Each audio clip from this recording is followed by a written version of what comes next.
तो जय हिंद दोस्तों, कैसे हो आप सभी। उम्मीद करूंगा कि आप सब जो है दोस्तों अच्छे होंगे।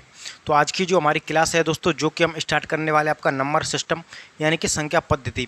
और ये जो आपका नंबर सिस्टम बहुत ही इंपॉर्टेंट जो है दोस्तों आपका टॉपिक है मैथ के अकॉर्डिंग से। अगर इसको देखा जाए तो ये जो आपको दोस्तों यहाँ पर सुनने में भले ही आपका ये छोटा चैप्टर लग रहा हो, लेकिन इसका जो कम से कम आपका 15 से 20% यानी 15 से 20% जो आपका अहमियत रखता है आपका कंप्लीट मैथ में।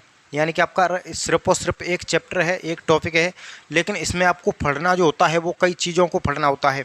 जैसे कि सबसे पहले तो संख्या पद्धति यानी कि आपका सभी संख्याओं के बारे में आपको पता होना ज़रूरी है। उसके अलावा इसमें आपको पढ़ना पड़ेगा इकाई का अंक यानी कि यूनिट डिजिट।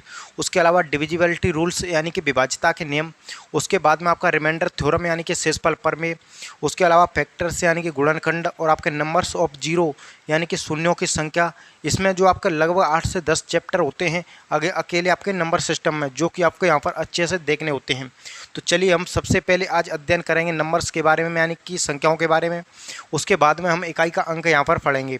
तो सबसे पहले सभी जो संख्या होती हैं यानी सभी जो आपकी संख्या होती हैं, जैसे कि आपसे कभी बोला जाएगा आपकी प्राकृतिक संख्या, कभी बोला जाएगा आपका पूर्ण संख्या, उसके अलावा भाज्य संख्या, अभाज्य संख्या और आपकी सम संख्या, विषम संख्या, आपके यहाँ पर परमेय संख्या, अपरमेय संख्या, आपकी सह अभाज्य संख्या।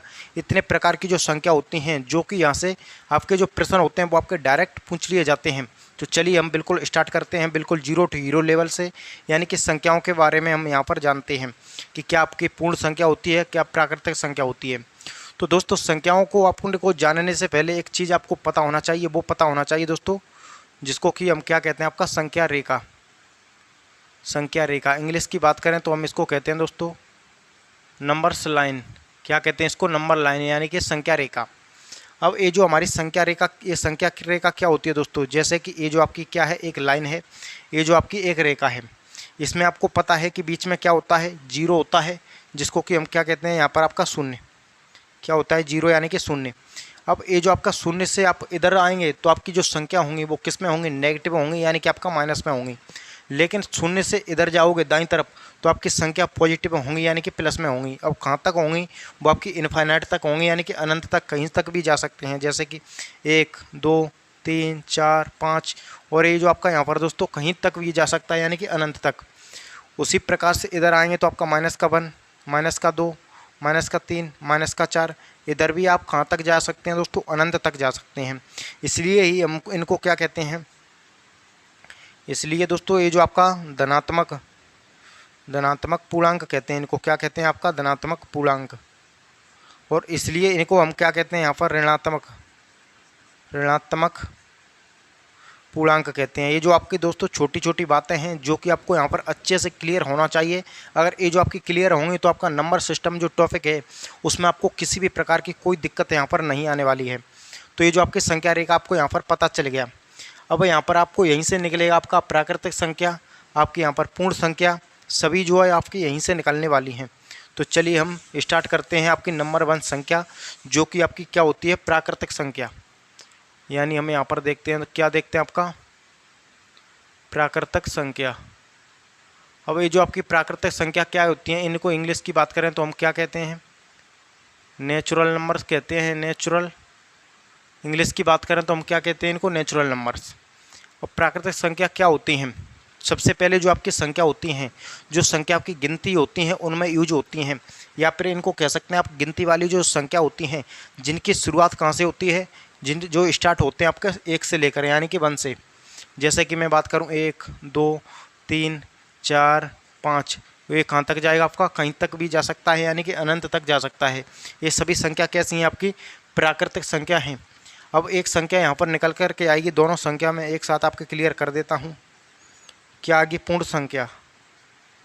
ये जो आपकी पूर्ण संख्या, इंग्लिश की बात करें तो हम इसको क्या कहते हैं? Whole numbers.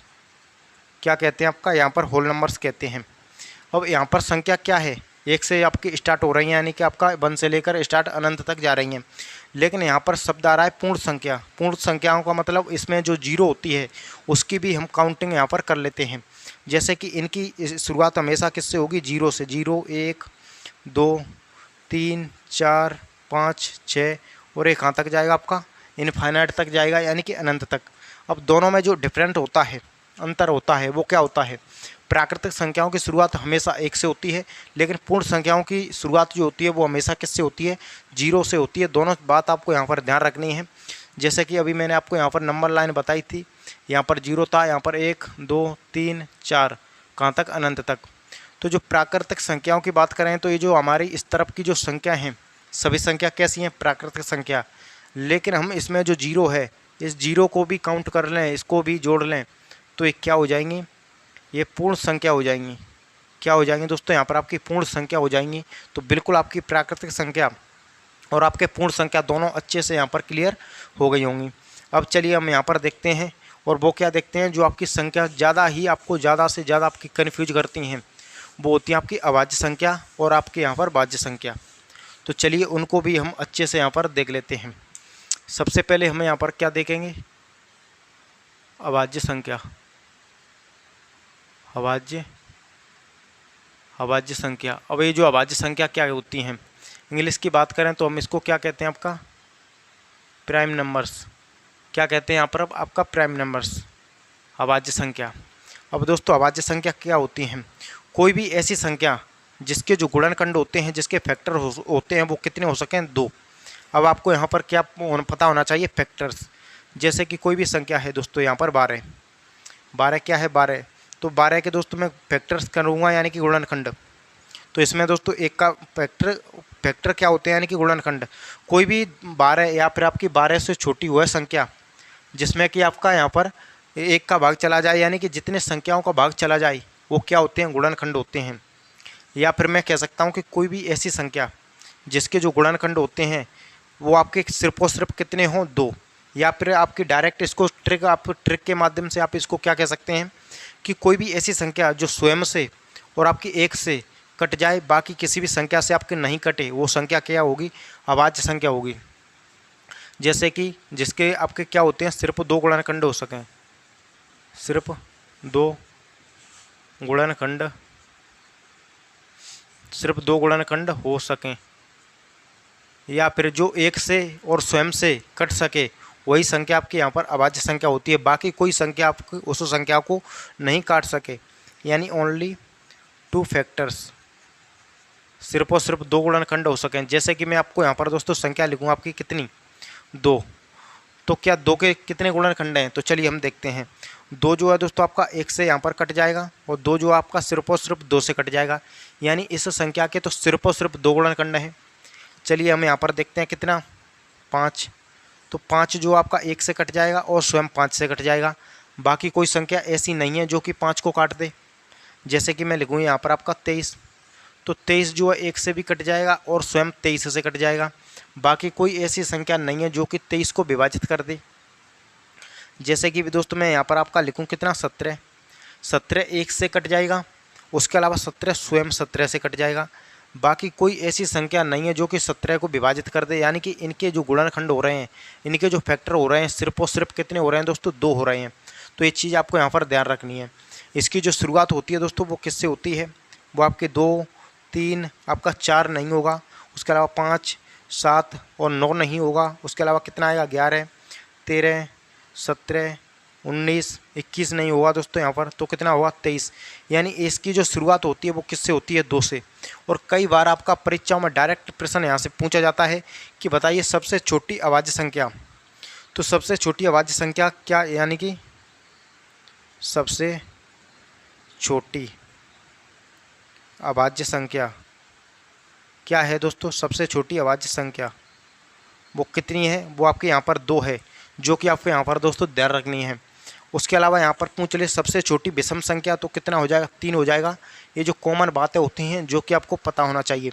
अब यहाँ से कई बार परीक्षाओं में प्रश्न किस प्रकार का बनता है, वो यहाँ पर आपका बनता है। जैसे कि मैं कहूँ आपसे कि बताइए 1 से लेकर 50 तक कितनी संख्या अभाज्य होंगी, कितनी संख्या भाज्य होंगी। उसके अलावा आपका यहाँ पर 1 से लेकर 100 तक कितनी अभाज्य संख्या होंगी। जैसे कि हम यहाँ पर बात करें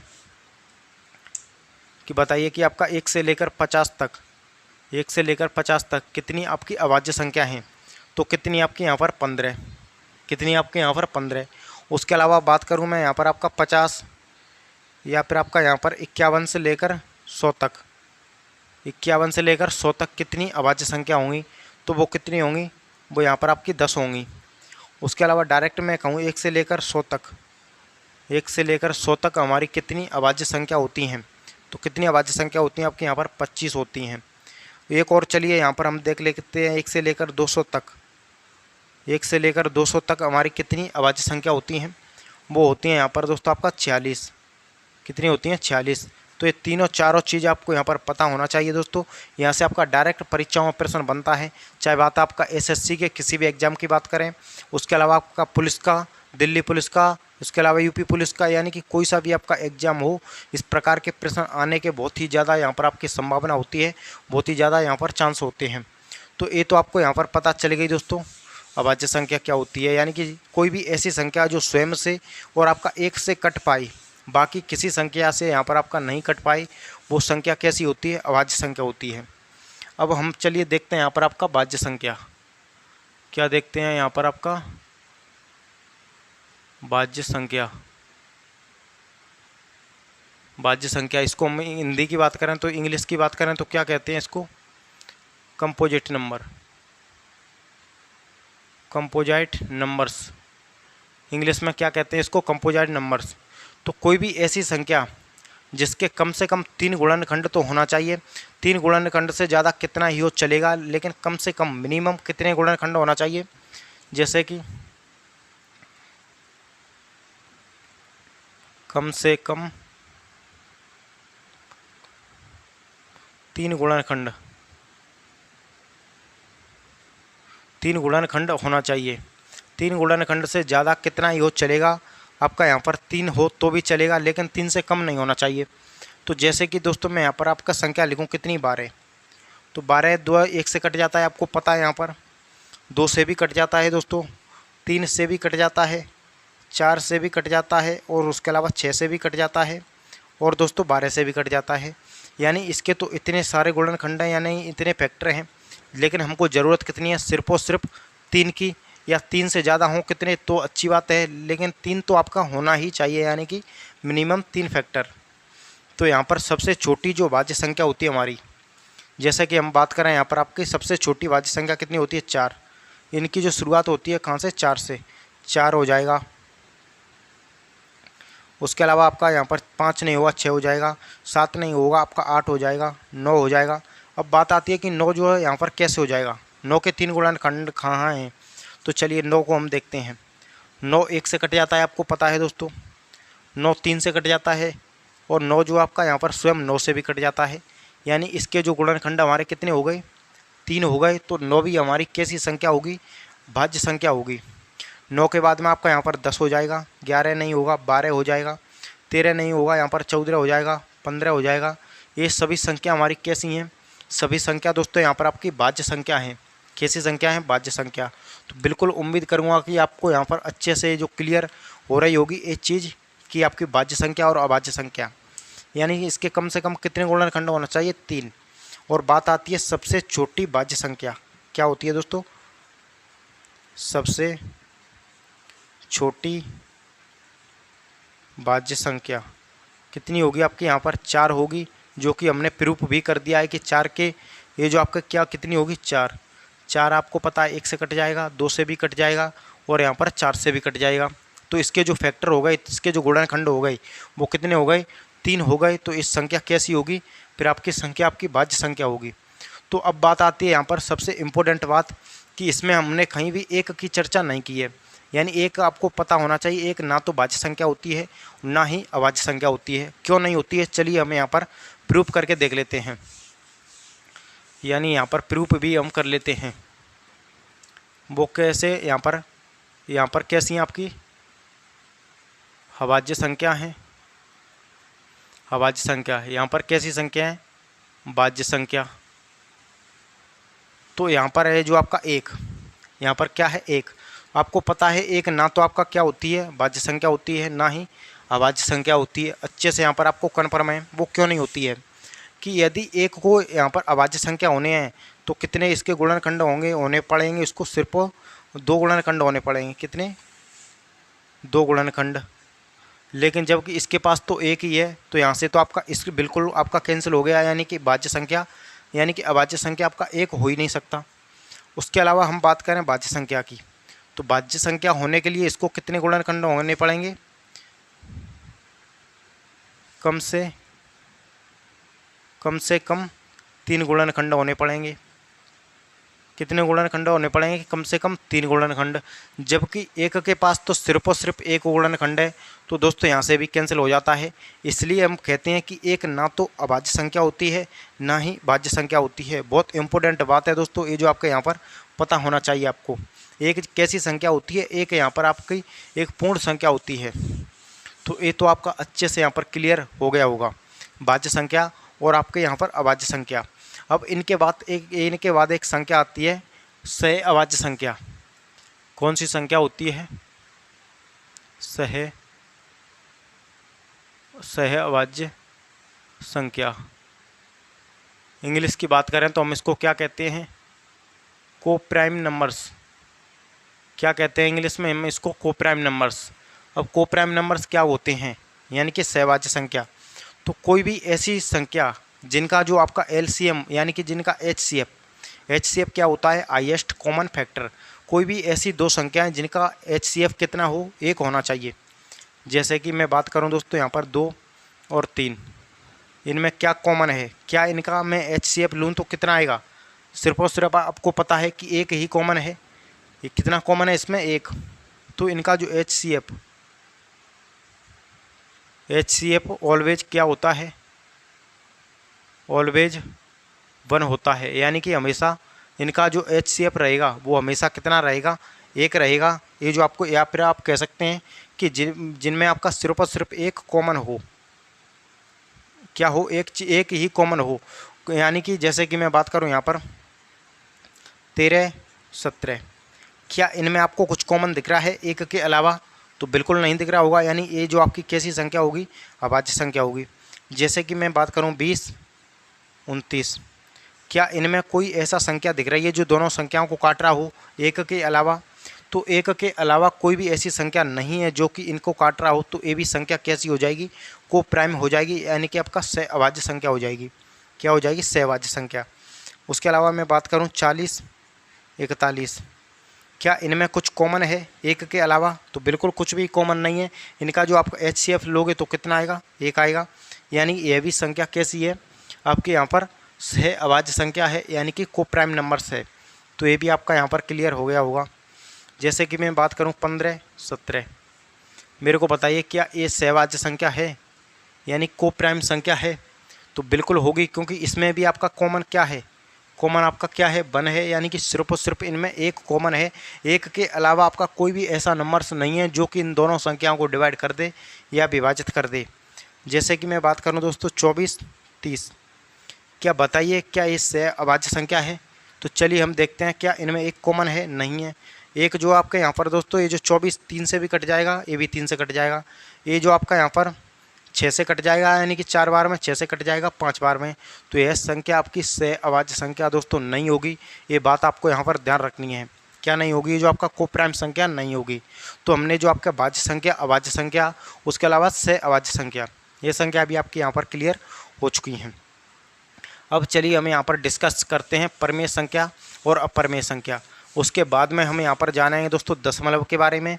यानी कि आपने सुना होगा शांत दशमलव, अशांत दशमलव, आखिर ये चीज़ जो है यहाँ पर आपकी क्या होती हैं। तो चलिए हम यहाँ पर, उससे पहले हम देखते हैं यहाँ पर क्या देखते हैं? परिमेय संख्या। परिमेय संख्या,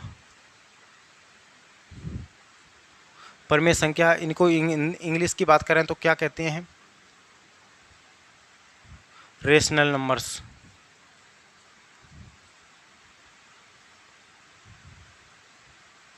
रेशनल नंबर्स यानी कि आपका रेशनल नंबर्स, इनको जो हम क्या कहते हैं इंग्लिश में। अब ये जो आपका क्या है इसकी परिभाषा? इसकी जो डायरेक्ट मैं परिभाषा की बात करूं तो कोई भी ऐसी संख्या जिन्हें हम P/Q के फॉर्म में लिख सकते हैं तो वो संख्या कैसी होंगी? परिमेय संख्या होंगी। और कोई भी ऐसी संख्या जिन्हें हम P/Q के फॉर्म में नहीं लिख सकते वो संख्या कैसी होंगी? वो आपकी अपरिमेय संख्या होंगी। जैसे कि हम बात करें कि वे संख्याएं जिन्हें हम P/Q के फॉर्म में लिख सकते हैं, P अपॉन Q के फॉर्म में लिख सकते हैं। तो बेस संख्या कैसी संख्या होती है आपकी यहाँ पर? परमेय संख्या होती हैं। जैसे कि मैं बात करूँ दोस्तों 5/6 क्या परमेय संख्या होगी? बिल्कुल होगी। जैसे कि मैं बात करूँ 3/4 क्या परमेय संख्या होगी? बिल्कुल होगी। जैसे कि मैं बात करूँ 7/11 क्या परमेय संख्या होगी? बिल्कुल आपकी यहाँ पर परमेय संख्या होगी।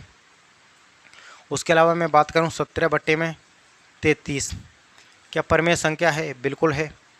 जैसे कि मैं बात करूं दोस्तों 40/99 क्या यह भी एक परमेय संख्या है? तो बिल्कुल है दोस्तों। यानी कि वे संख्या जिन्हें हम P/Q के फॉर्म में लिख सकते हैं, तो वो सभी संख्या हमारी कैसी होती हैं? वो हमारी सभी संख्या यहाँ पर परमेय संख्या होती हैं। वहीं पर बात करें हम इसके जस्ट अपोजिट यानी कि जस्ट उल्टा, वो क्या होती हैं? वो होती हैं अपरमेय संख्या। इंग्लिश की बात करें तो इरेशनल, इंग्लिश की बात करें तो हम इसको क्या कहते हैं? Irrational numbers. क्या कहते हैं? Irrational numbers. तो कोई भी ऐसी संख्या, कोई भी ऐसा नंबर्स जिन्हें हम P/Q के फॉर्म में नहीं लिख सकते हैं, तो वो संख्या अपरमेय संख्या होती हैं। जैसे कि इसकी परिभाषा की मैं बात करूं तो बेस संख्याएं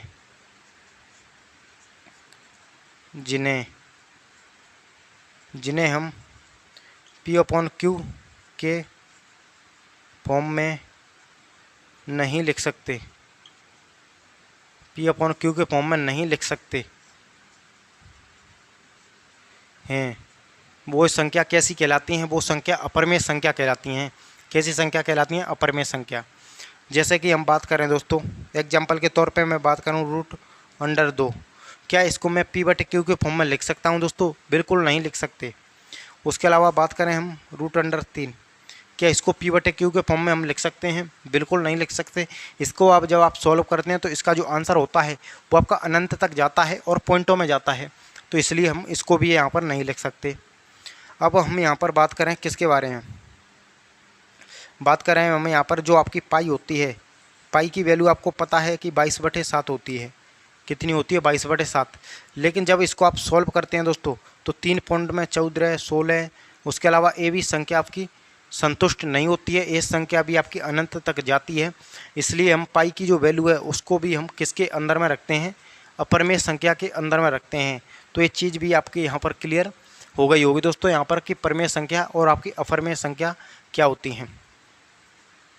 तो ये तो संख्या आपकी यहाँ पर पता चल गई। अब हम देखेंगे दोस्तों दशमलव के बारे में, यानी कि डेसिमल, दशमलव। लेकिन उससे पहले एक चीज़ में यहाँ पर, और ये जो आपकी सिंपल सी चीज़ है जो कि आपको पता होगी दोस्तों, क्या आपको यहाँ पर इवन नंबर्स यानी कि आपकी सम संख्या क्या होती है? सम संख्या। उसके अलावा यहाँ पर आपकी ऑड नंबर्स यानी कि ऑड नंबर्स, ये क्या होती है आपकी यहाँ पर? विषम संख्या।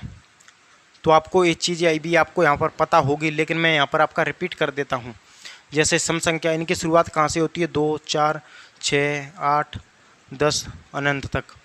विषम संख्याओं की शुरुआत कहाँ से होती है? 1, 3, 5, 7, 9, 11, 13 कहाँ तक? अनंत तक, यानी कि इनफाइनाइट तक। तो ये दोनों संख्या भी आपको यहाँ पर पता हुआ होना चाहिए, सम संख्या क्या होती हैं, विषम संख्या क्या होती हैं। अब हम यहाँ पर दोस्तों डिस्कस करेंगे डेसिमल यानी कि दशमलव के बारे में, कि ये जो आपका यहाँ पर दशमलव का जो फंडा होता है वो आखिर यहाँ पर क्या होता है। यहाँ पर दोस्तों डेसिमल, दशमलव जो होता है दोस्तों वो आपका 2 प्रकार का होता है, आपको पता है। कभी कभी क्या होगा, दशमलव आपका यहाँ पर शांत हो जाएगा, कभी कभी आपका दशमलव जो आपका शांत नहीं होगा, अनंत तक जाएगा और आपका इनफाइनाइट तक जाएगा, यानी कि अनंत तक। जैसे कि यहाँ पर भी आप बात करें यहाँ पर तो क्या होता है? शांत दशमलव। उसके अलावा यहाँ पर बात करें यहाँ पर तो अशांत दशमलव। अब ये जो क्या होते हैं यहाँ पर, ये जो आप यहाँ पर दोस्तों क्या होता है, इसको हम इंग्लिश की बात करें तो क्या कहते हैं? Terminating decimal. क्या कहते हैं? Terminating decimal. इसको हम क्या कहते हैं? Non terminated decimal, non terminating decimal यानी कि आपका अशांत दशमलव। तो यहाँ पर जैसे कि मैं बात करूँ दोस्तों, कोई भी मेरे पास संख्या है, कितनी है आपके यहाँ पर 13 है, 65 है, इसको मैं 5 से डिवाइड करूँ तो 5 एकन 5, कितना बचेगा 1, तो 5 3 15, यानी कि 13 बार जो आपकी संख्या है डिवाइड हो चुकी है। लेकिन इस संख्या का आंसर जब पॉइंटों में जाता है तब आपको यहाँ पर दशमलव की ज़रूरत पड़ती है। किसकी? दशमलव यानी कि डेसिमल। जैसे कि दोस्तों मैं बात करूं कि कोई भी संख्या है, जैसे कि मैं बात करूं 1 पॉइंट आपका यहाँ पर 0 पॉइंट में 12, ये जो आपका 0 पॉइंट में 12, 0 पॉइंट में 25, 0 पॉइंट में आपका 75 यानी कि 75, ये कैसे दशमलव हैं? ये जो दशमलव हैं दोस्तों वो आपके शांत दशमलव हैं, यानी कि आपकी संख्या यहीं तक आपकी सेटिस्फाई हो गई है, यानी कि यहाँ यहीं तक आपकी संतुष्ट हो गई है। तो इस संख्या, ये दशमलव कैसे हैं? शांत दशमलव। ये सभी दशमलव कैसे हैं? हमारे शांत दशमलव हैं, जो कि अच्छे से यहाँ पर आपको क्लियर हो गए होंगे। वहीं पर हम बात करें अशांत दशमलव, जैसे कि मैं दोस्तों किसी भी संख्या को डिवाइड करूं और उस संख्या का आंसर आपका इस प्रकार से आए 1 2 5 6 7 3 6 2 1 7 9, और ये संख्या अभी कहाँ तक जाए? अनंत तक जा रही है, यानी कि आपका इनफाइनाइट तक जा रही है। ये संख्या हमारी यहाँ पर आपकी कट रही है, लेकिन आपका यहाँ पर पूर्णतः ये जो आपका यहाँ पर नहीं कट रही है। जैसे कि मैं बात करूँ आपका यहाँ पर 33 33 3, ये जो आपका यहाँ पर, ये भी एग्जाम्पल काफ़ी ज़्यादा आपको यहाँ पर देखने के लिए मिलता है। यानी कि संख्या आपकी यहाँ पर दशमलव कहाँ तक जाता है? अनंत तक जाता है, यानी कि आपका इनफाइनाइट तक जाता है। तो ये जो आपका यहाँ पर कैसा दशमलव होता है? अशांत दशमलव। अब अशांत दशमलव जो होता है वो भी आपका यहाँ पर 2 प्रकार से होता है। 2 प्रकार से कैसे होता है कि ये जो आपका यहाँ पर एक तो रिपीटिंग सीरीज में चलता है, जैसे कि 3 3 3, ये जो आपका एक सीरीज को आपको यहाँ पर फॉलो करके चल रहा है। उसके अलावा ये जो आपका यहाँ पर 1 2 5 6 8, यानी कि आगे पीछे आपका हो रहा है, एक जो आपका सीक्वेंस होती है उसको फॉलो करके नहीं चल रहा है। तो इसको हम यहाँ पर 2 पार्टों में विभाजित यहाँ पर करते हैं। वो क्या होती है दोस्तों? Repeating decimal. क्या होता है यहाँ पर आपका? रिपीटिंग क्या होती है यहाँ पर आपका दोस्तों? Repeating decimal. क्या होता है? Repeating decimal. उसके अलावा एक क्या होता है? Non repeating decimal. Non terminating decimal है दोस्तों, आप यहाँ पर एडजस्ट करना। ये क्या है? रिपीटिंग। और रिपीटिंग का मतलब क्या है कि कोई भी आपका यहाँ पर दशमलव है वो एक सीक्वेंस को फॉलो करके यहाँ पर चल रहा है, यानी कि आपका यहाँ पर जैसे 3 3 3, जैसे कि हम बात करें यहाँ पर दशमलव के बाद 3 3 3, ये जो है दोस्तों आपका इस प्रकार से यहाँ पर आपका जा रहा है, और ये जो आपका संतुष्ट नहीं हो रहा है, आगे तक भी आपका यहाँ पर अनंत तक जा रहा है।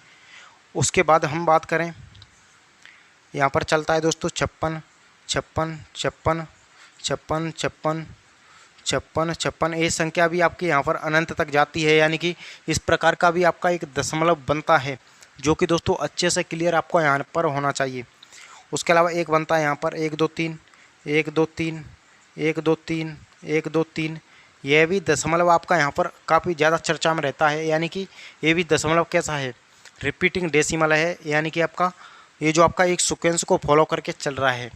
किसको? एक सीक्वेंस को फॉलो करके चल रहा है।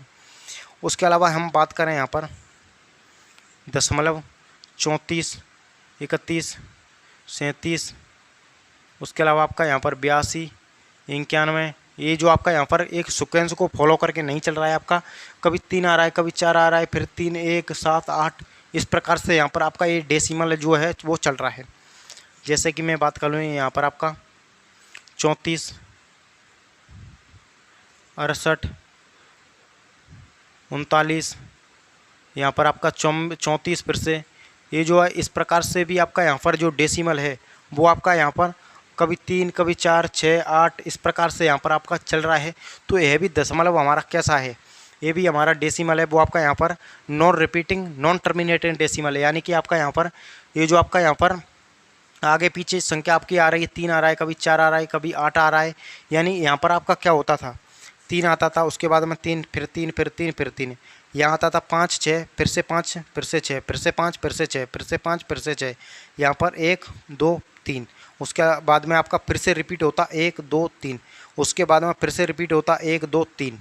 तो इस प्रकार से ये जो डेसिमल होता है, ये जो दशमलव होता है, उसको हम यहाँ पर क्या कहते हैं, रिपीटिंग दशमलव। तो उम्मीद करूँगा कि ये जो आपका दशमलव का जो फंडा है, दशमलव, वो भी आपका यहाँ पर क्लियर अच्छे से दोस्तों हो गया होगा। उम्मीद करूँगा ये क्लास आपको यहाँ पर अच्छी लगी होगी। और नेक्स्ट जो हमारी क्लास होगी दोस्तों, यूनिट डिजिट यानी कि इकाई का अंक, जो कि बहुत ही शानदार क्लास होने वाली है। तो बने रहिए नेक्स्ट क्लास तक। तो चलिए मिलते हैं किसी उसी नेक्स्ट क्लास में, तब तक के लिए जय हिंद, वंदे मातरम।